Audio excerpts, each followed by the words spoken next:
हम सभी संसार में योगी ही हैं। योग को मैं 2 बातें सुनाकर फिर हम इसका प्रैक्टिकल अभ्यास करेंगे।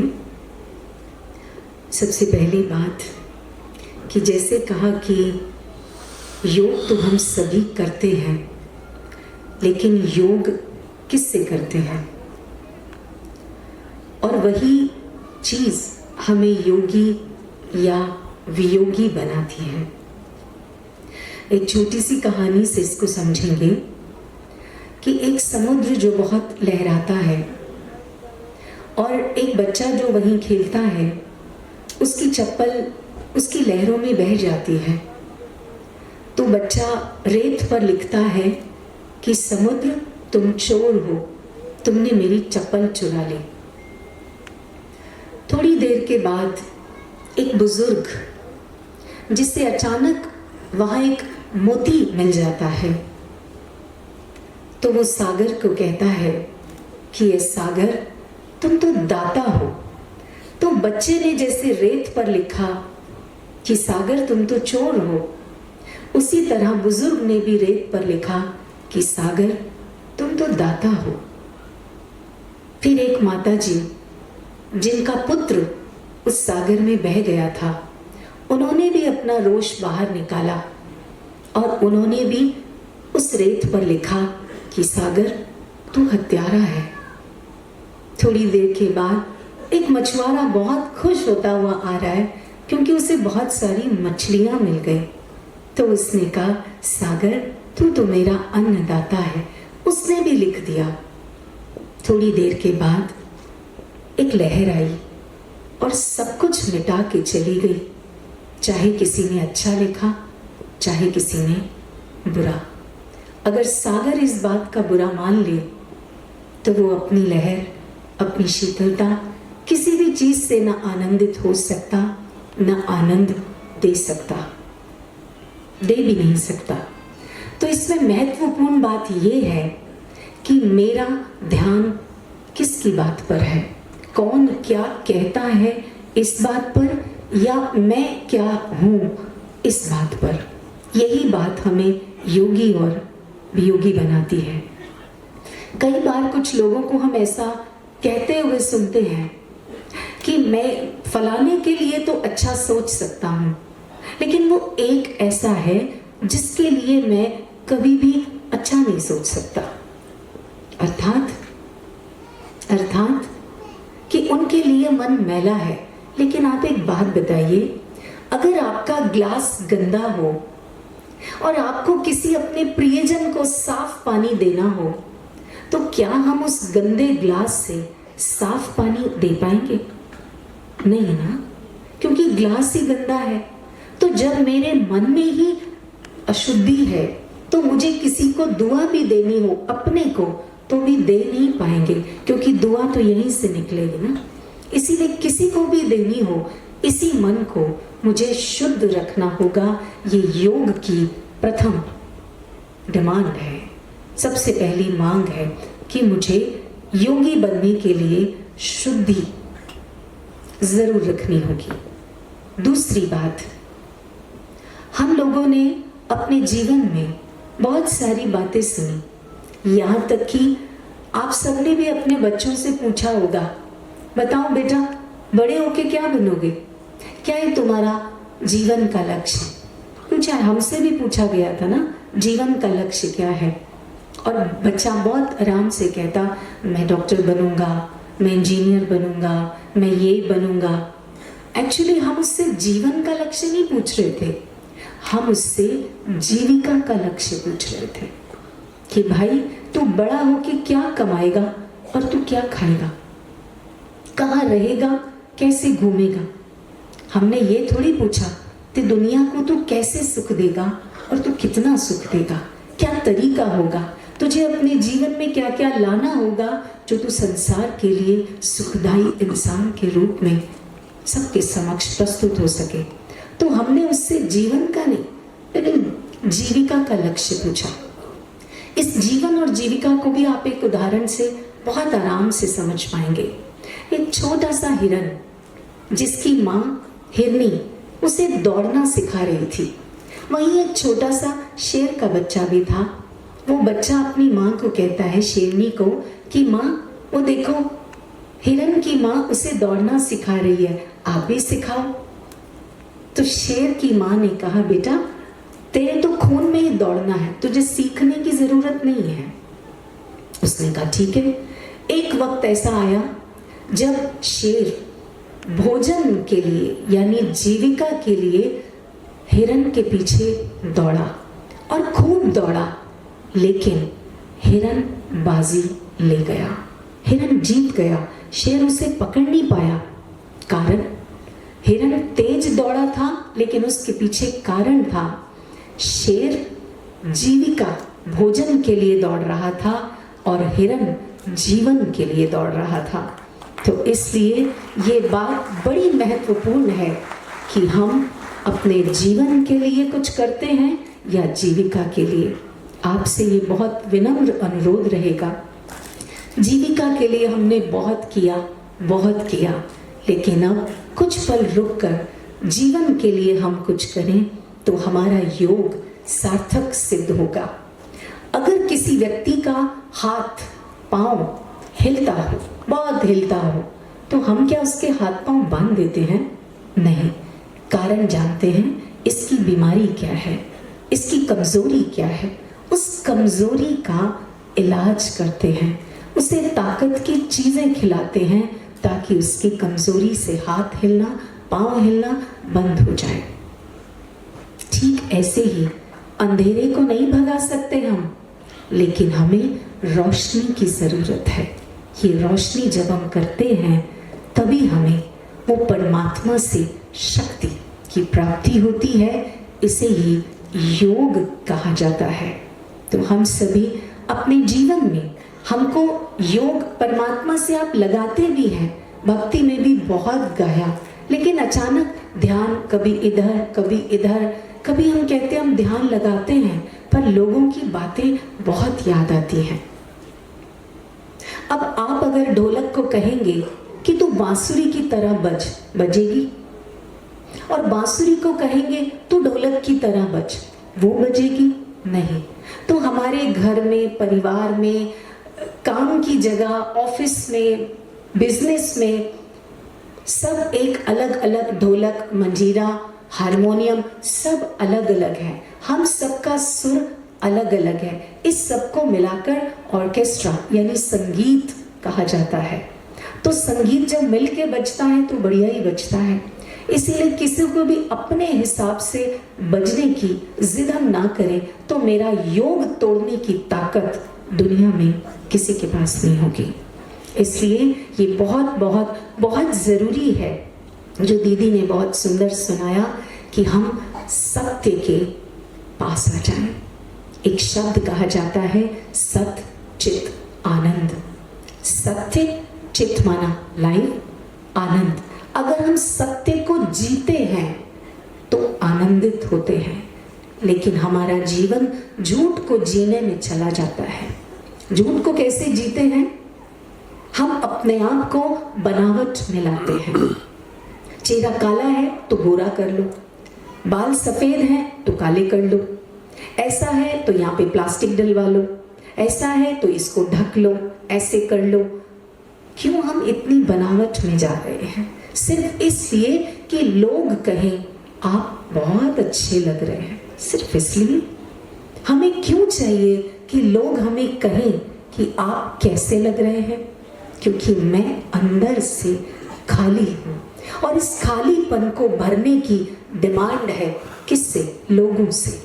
तो हम अंधेरे से अंधेरे को भरना चाह रहे हैं। अंधेरे को भगाने के लिए रोशनी की जरूरत है, और वो रोशनी एक परम पिता परमात्मा के अलावा कोई नहीं दे सकता, कोई नहीं भर सकता, क्योंकि उसने हमें हमारे सत्य से प्रेम करना सिखाया। उसने बताया तुम ये दिखने वाला शरीर नहीं, ये तो मिट्टी का डेला है, किसी भी दिन बह जाएगा। तुम तो बस मुसाफिर हो, किसी भी दिन ये मिट्टी का मकान खाली कर दोगे। तो असलियत में बहुत खूबसूरत एक चैतन्य ज्योति हो, बहुत सुंदर शक्तिशाली हो, तुम शुद्ध हो, तुम मेरी संतान हो।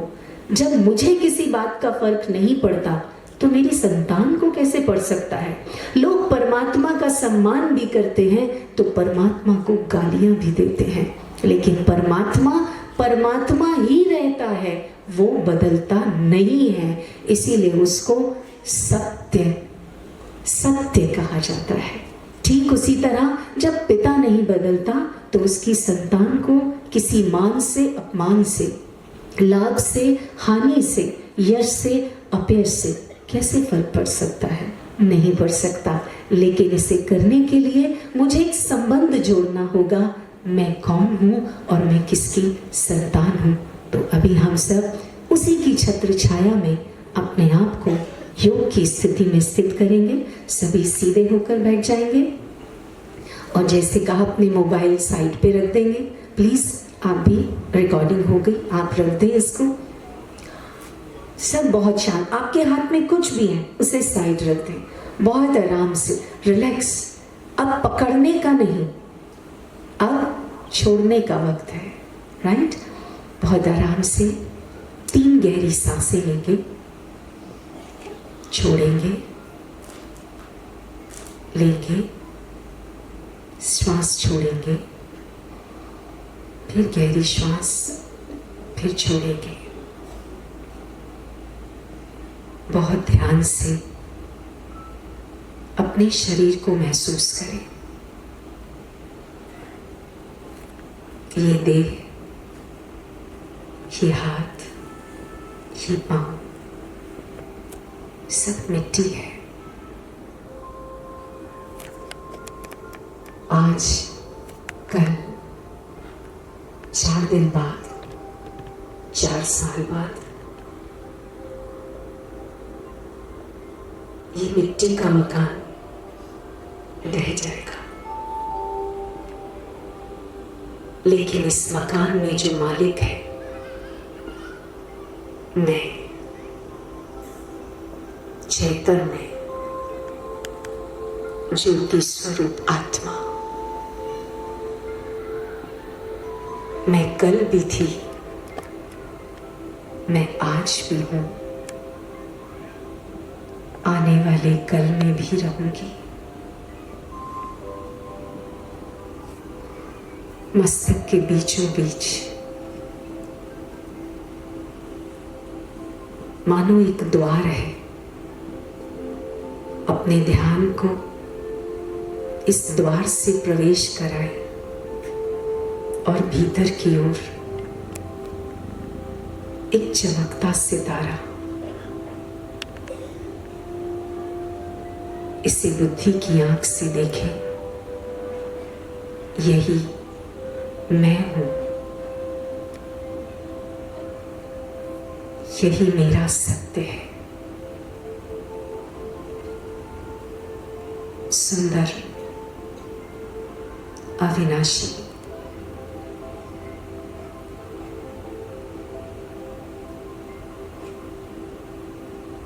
इसी बिंदु को इस शरीर के शीश के ऊपर 1 फुट की ऊंचाई पर चमकता हुआ देखें। ये मैं हूं और ये 1 फुट नीचे ये मकान, शरीर। मैं अलग, ये अलग। मैं मालिक, मैं अविनाशी। ये मकान विनाशी। मैं चमकती हुई आत्मा, परम ज्योति, निराकार, अनादि, अनंत शिव पिता की संतान हूं।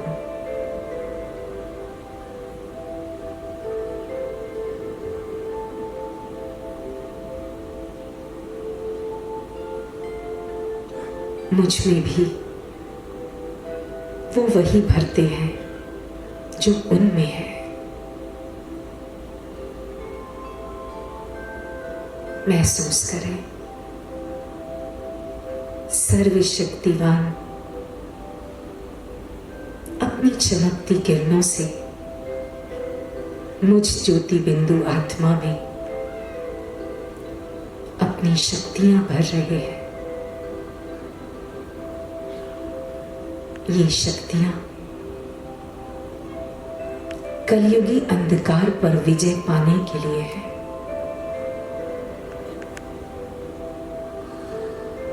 महसूस करते जाएं उस निराकार ज्योति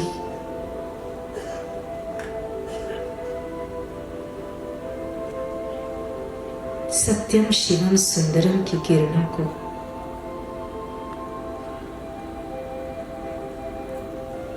मुझ आत्मा की चमक बढ़ रही है।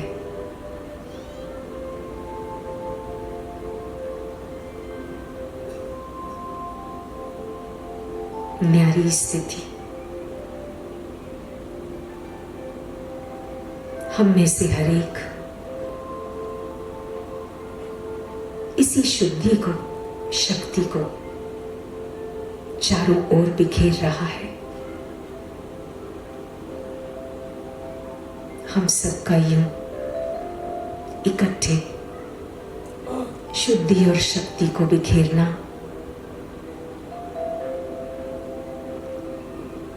इस रात्रि को दिन में बदलना है। पुनः मैं आत्मा 1 फुट की ऊंचाई से वापस मस्तक के भीतर अपने स्थान पर स्थित हो जाती हूं।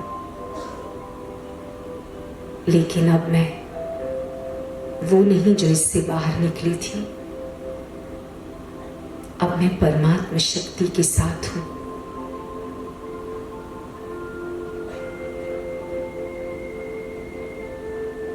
धीरे धीरे अपने नेत्र खोलें। महसूस करें एक नया जगत।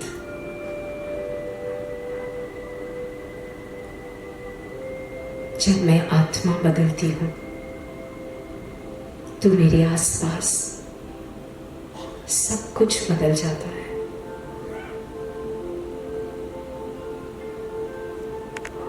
शुक्रिया करें परम पिता परमात्मा का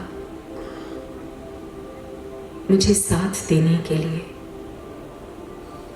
मेरे साथ होने के लिए, कदम कदम पर मेरी मार्ग प्रदर्शना के लिए।